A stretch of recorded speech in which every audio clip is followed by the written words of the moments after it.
Jean-Luc Reichmann. Le vrai visage de l'animateur dévoilé, révélation fracassante.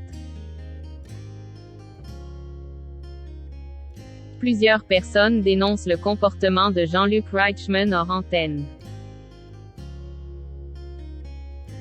Voilà près de 12 ans que Jean-Luc Reichmann est à la tête des 12 coups de midi.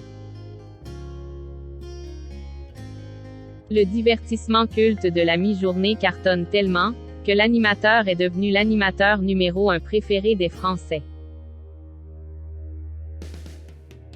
Cela n'empêche qu'en coulisses, il serait tout à fait le contraire de l'homme qu'il affiche à la télé. Ne vous inquiétez pas, la rédaction d'Objeco va tout vous dire sur le sujet. Vous êtes prêts? Depuis le 28 juin 2010, Jean-Luc Reichmann est à la tête des 12 coups de midi.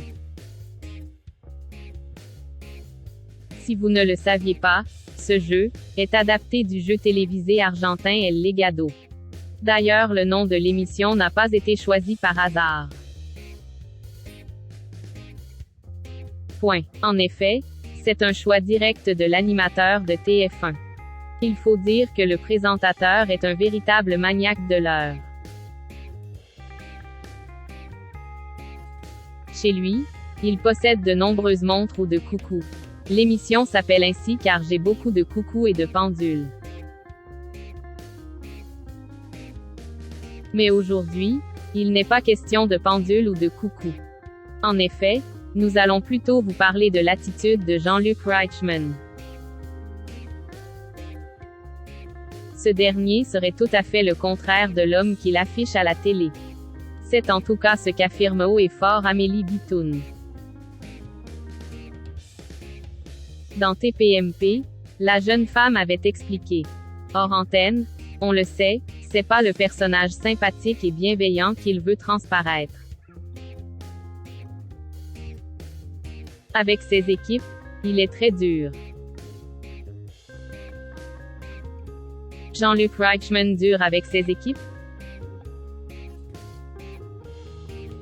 Comme nous vous le disions précédemment, selon Amélie Bitoun, Jean-Luc Reichmann arrive à berner chaque jour 3,5 millions de téléspectateurs.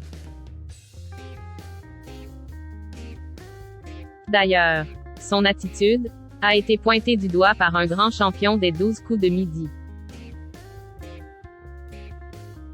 En effet, Paul Elkarat avait expliqué que depuis son passage dans l'émission, il n'avait plus aucun contact avec le présentateur.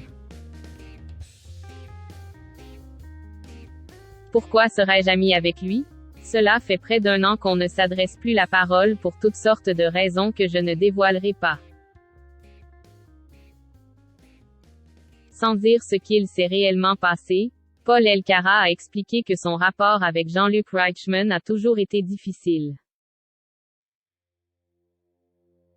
Ils n'ont jamais quitté le rapport animateur-élève.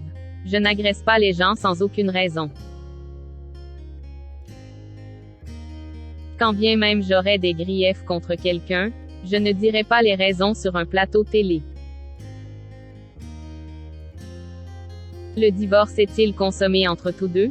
C'est possible. Reste à savoir si ce témoignage sera le seul envers le présentateur de TF1.